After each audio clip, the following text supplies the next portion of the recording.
John chapter number 11 verse number 25, he says, I am the resurrection and I'm also the life.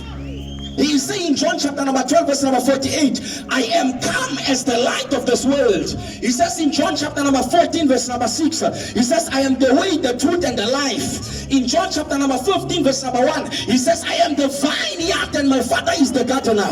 He is saying in the book of Hebrews chapter number 13 verse number 8, the Bible says Jesus is the same yesterday, today, and forever. Revelation chapter number 22 verse number 13, it says, I am the Alpha and the Omega, the first and the last, the beginning and the end. In other words, he is who he says that he is.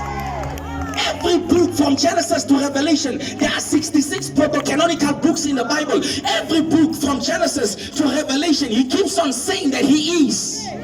He says he says that he is. Whether we can go into the Testament, he still is present. He says in the book of Exodus chapter number 3 verse number 14, he says, I am who Moses, when you get to the people, just tell them I am who I am.